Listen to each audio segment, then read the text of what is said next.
Friends, Shamla's കിച്ചണിലേക്ക് എല്ലാവർക്കും സ്വാഗതം. ഇന്ന് നമ്മുടെ ടെറസിൻ്റെ മുകളിലേക്ക് വന്നിട്ട് നിറയെ മാങ്ങി ഉണ്ടാവും വിചാരിച്ച് വന്നാണ്. നിറയെ ഉണ്ടായിരുന്നു, ആരൊക്കെയോ പറിച്ചിട്ട് പോയിരിക്കുന്നു കേട്ടോളൂ.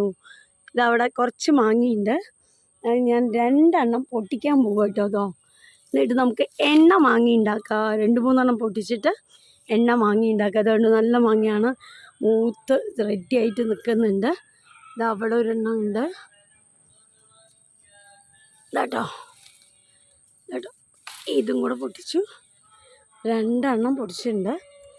ഇനി എവിടെയോ കൈകൊണ്ട് പൊട്ടിക്കാൻ പറ്റുന്നത് എന്താ വെച്ചാൽ പറിക്കാൻ വേണ്ടിയിട്ട് വന്നാണ്. ഇവിടെ 3 എണ്ണം കിട്ടിയിട്ടുണ്ട്. 3 ഇതാട്ടോ, 4 മാങ്ങ കിട്ടിയിട്ടോ. 4 മാങ്ങ ഞാൻ പറിച്ചിട്ടുണ്ട് കേട്ടോ. 4 എണ്ണം ഞാൻ പോയിട്ട് കുറച്ച് എണ്ണ മാങ്ങിയിടാൻ വേണ്ടിയിട്ട് വന്നതാണ്. ഇതാട്ടോ നമ്മൾ പറിച്ചിട്ട് വന്ന എണ്ണ മാങ്ങ ഉണ്ടാക്കാൻ വേണ്ടി പറിച്ചിട്ട് വന്ന മാങ്ങയാണ്. ഇത് കുറച്ച് ചെനഞ്ഞു പോയി ഇറക്കണം കേട്ടോ. നല്ലോണം മൂത്ത് ചെനഞ്ഞു പോയി ഇറക്കണം. എന്നാലും കുഴപ്പമില്ല, നമുക്ക് കുറച്ച് ദിവസമൊക്കെ ഉപയോഗിക്കാം. നല്ല മാങ്ങ മാത്രം എടുക്കുക, ചെനഞ്ഞത് വേണ്ട വെച്ചിട്ട്. ഇത് പച്ചയാണ്. ഇതെല്ലാം കഷ്ണമാക്കി മുറിക്കാൻ പോവാം കേട്ടോ. ഇതേട്ടോ, ഇതേപോലെ ഒരേപോലത്തെ സൈസിൽ ഇതേപോലെയാണ് മുറിക്കേണ്ടത്. അത് ഞാൻ കുറച്ചെണ്ണം മുറിച്ച് വെച്ചിട്ട് കാണിച്ചു തരാം നിങ്ങൾക്ക്. അപ്പോൾ നമ്മുടെ മാങ്ങയൊക്കെ മുറിച്ച് ഞാൻ ഇതേപോലെ മുറിച്ച് വെച്ചിട്ടുണ്ട്. ഇനി നമുക്ക് ഇത് എന്തൊക്കെയാണ് വേണ്ടത് ഇത് ഉണ്ടാക്കാൻ. 10 പിരിയൻ മുളകും 10 സാധാരണ മുളക് എടുത്തിട്ടുണ്ട്. 10-12 ഉണ്ടാവും കേട്ടോളൂ. പുരിയൻ മുളക് അതിന് അത്ര എരിവുണ്ടാവില്ലല്ലോ. മുളക് എന്ന് പറയും നമ്മൾ, കാശ്മീരി മുളകൊന്നും പറയും. ഇത് കാശ്മീരി മുളകാണ്. അത് പിന്നെ 1 സ്പൂണ് കായം, പിന്നെ 1 സ്പൂൺ കടുക്, കുറച്ച് കരിവേപ്പില, പിന്നെ 1 സ്പൂണ് വെന്തയം. അത് ഞാൻ പൊടിച്ച് വെച്ചിട്ടുണ്ട്. അപ്പോൾ അത് ലാസ്റ്റ് ഇട്ടാൽ മതി. ഇപ്പോൾ ഞാൻ എന്താ ചെയ്യാമെന്ന് വെച്ചാൽ ചീനച്ചട്ടി അടുപ്പത്ത് വെച്ചിട്ട് ഇതെല്ലാം ഒന്ന് വറുത്തെടുക്കണം. ചീനച്ചട്ടി ചൂടായിട്ട് നമ്മൾ കുറച്ച് എണ്ണ, നല്ലെണ്ണയാണ് കേട്ടോ. നമ്മളെപ്പോഴും അച്ചാറിന് നല്ലെണ്ണയാണ് ഉപയോഗിക്കുക. കുറച്ച് നല്ലെണ്ണ എടുത്തിട്ടുണ്ട്. അത് നന്നായി ചൂടായിട്ട് വരുമ്പോൾ നമുക്ക് മുളക് ആദ്യം വറുത്തെടുക്കാം. എണ്ണ ചൂടായി, മുളകിടാം കേട്ടോ. മുളകൊന്ന് വറുത്ത് കോരിയെടുക്കാം, കരിയാണ്ട് നോക്കണം.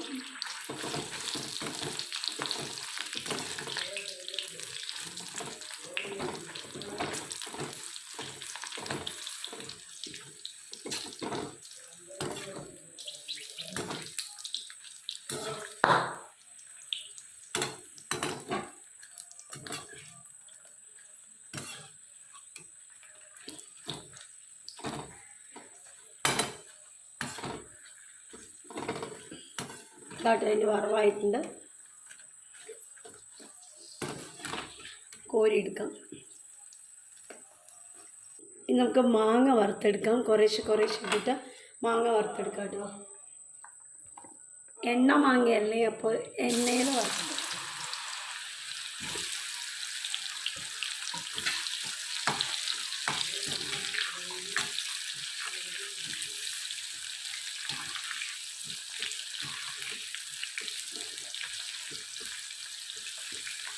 ഇതിൻ്റെ വെള്ളമയൊക്കെ ഇങ്ങനെ വറുക്കുമ്പോൾ എല്ലാം പോവും.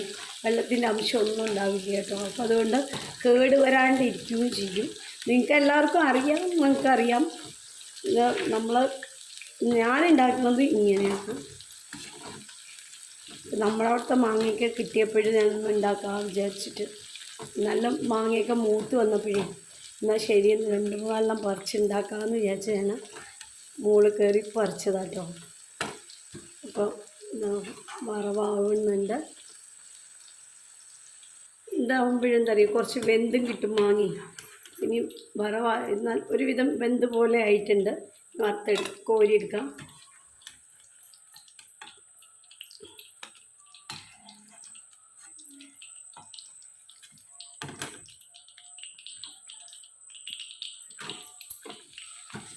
ഒരു 2 പ്രാവശ്യം കൂടെ ഇടാനുണ്ടാവും കേട്ടോ. അതും കൂടെ ഒന്ന് വറുത്ത് കോരാം. ഇതാട്ടോ നമ്മുടെ അവസാനത്തെ 3 പ്രാവശ്യം 4 പ്രാവശ്യമായിട്ട് ഞാൻ വറുത്തെടുത്തു. അത് ലാസ്റ്റൊക്കെ കഴിഞ്ഞു കേട്ടോ. എല്ലാം വറുത്ത് കോരി. ഇനി നമുക്ക് ആ മുളകൊക്കെ ഒന്ന് പൊടിച്ചിട്ട് വരാം. ഇതാ ഞാൻ മുളകൊക്കെ പൊട്ടിച്ചതിൽ മിക്സിയിലിട്ടിട്ടുണ്ട്. ഇനി ഇതിലേക്ക് തന്നെ നമ്മൾ കടുകുണ്ടല്ലോ, കടുകും ഇതിൽ തന്നെ ഞാൻ ഇട്ട് പൊടിക്കാൻ പോവാം കേട്ടോ. പിന്നെ കായും ലാസ്റ്റ് ഇട്ട് കൊടുത്തിട്ട് എല്ലാം കൂടെ ഒരുമിച്ച് പൊടിച്ചെടുക്കാൻ പോവുകയാണ്. പൊടിച്ചെടുത്തിട്ട് വരാം. ഇതിൻ്റെ ഒപ്പം തന്നെ ഞാൻ ഉപ്പിടുന്നുണ്ട് കേട്ടോ. അപ്പോൾ ഉപ്പും കൂടെ ആകുമ്പോഴേ എല്ലാം നല്ല മിക്സായി കിട്ടും.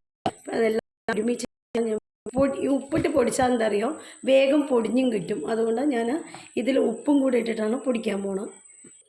ഇതാട്ടോ ഞാൻ ഒരു സ്പൂണ് ഉലുവപ്പൊടിയും ഇതിലേക്കിടുന്നു. വറുത്ത് പൊടിച്ച് വെച്ചാണ്. എന്നാലും കൂടെ എല്ലാം കൂടി മിക്സാക്കാൻ വേണ്ടിയിട്ട് ഒന്നും കൂടെ ഇതിലിട്ടിട്ട് മുളകിൽ കൂടെ ഇട്ടിട്ട് പൊടിക്കുകയാണ്. ഇതാട്ടോ ഇത് ഞാൻ വറുത്ത് വെച്ചിട്ടുള്ള മാങ്ങയിലേക്ക് കൊട്ടുകയാണ്. എല്ലാം കൂടെ കൊട്ടായിട്ട് നല്ലോണം മിക്സ് ചെയ്യണം കേട്ടോ.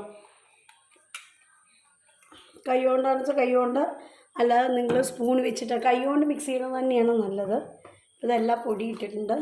ഇനി ലേശം മഞ്ഞൾപ്പൊടിയും കൂടെ ഇട്ട് കൊടുക്കാം. നമുക്ക് കേട് വരാതിരിക്കാൻ. എപ്പോഴും മഞ്ഞൾപ്പൊടി എല്ലാ വിഷാംശവും കളയുമല്ലോ, അതിനാണ്. അതും ഇട്ടിട്ടുണ്ട്.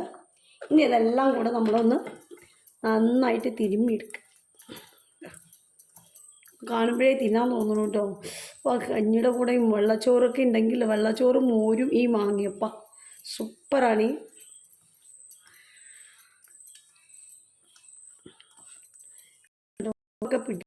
കുറച്ച് സമയം നമ്മൾ ഉപ്പിട്ടിട്ടല്ലേ ഉള്ളൂ. കുറച്ച് സമയം ഇങ്ങനെ വയ്ക്കുക. വേണം ഒക്കെ കറക്റ്റ് ഉണ്ടോ എന്ന് നോക്കണം. വെച്ചാൽ എന്താ വെച്ചാലും കുറവുണ്ട് വെച്ചാൽ ഇപ്പം തന്നെ ഇടണേ. കൂടെ ഉപ്പ് വേണം കേട്ടോ. ഇപ്പം ഞാൻ ആവശ്യത്തിന് ഉപ്പ് പോരാന്ന് തോന്നിയപ്പോൾ കുറച്ച് ഉപ്പും കൂടി ഇട്ട് കൊടുത്തിട്ടുണ്ട്. ഇനി നമ്മൾ ഇവിടെ ബാക്കി എണ്ണ ഉണ്ടല്ലോ, അത് ലേശം ഇതിലേക്ക് ഒഴിച്ചു കൊടുക്കുക കേട്ടോ. അധികം എണ്ണ വേണ്ട. ഇതാ കുറച്ച് മീതെ കൂടെ ലേശം ഒഴിച്ചു കൊടുത്താൽ മതി. ഇത്രയും മതി കേട്ടോ. അധികം എണ്ണയൊന്നും വേണ്ട, ഇത്രയും മതി. ഇനി നന്നായിട്ടൊന്ന് ഇളക്കി കൊടുക്കുക.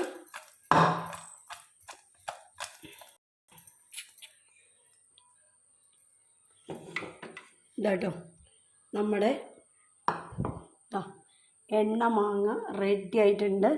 ഇപ്പോൾ ഫ്രഷായിട്ട് പറിച്ചിട്ട് വന്ന മാങ്ങയായതുകൊണ്ട് ഒരു വാടലോ ഒന്നുമില്ല. നല്ല മാങ്ങയാണ്, നല്ല പുളിയുള്ള മാങ്ങയാണ്. എപ്പോഴും അച്ചാറിടാൻ നല്ലത്. നല്ല പുളിയുള്ള മാങ്ങ തന്നെയാണ് കിട്ടിയത്.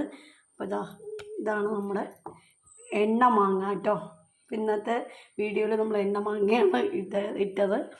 എല്ലാവർക്കും ഇഷ്ടമായി എന്ന് വിചാരിക്കുന്നു. നിങ്ങൾക്ക് എല്ലാവർക്കും അറിയായിരിക്കും. പക്ഷെ ഞാൻ എൻ്റെ ഇഷ്ടപ്രകാരം ഞാൻ ചെയ്യണത് എങ്ങനെയാണെന്ന് വെച്ചാൽ അതുപോലെ ഉണ്ടാക്കിയെന്ന് മാത്രം. മാങ്ങ കിട്ടിയപ്പോൾ മാങ്ങ വീട്ടിലുണ്ടായതുകൊണ്ട് ചെയ്യുമ്പോൾ ഒരു രസമല്ലേ, നമ്മുടെ വീട്ടിൽ തന്നെ ഉണ്ടായ മാങ്ങയാകുമ്പോൾ.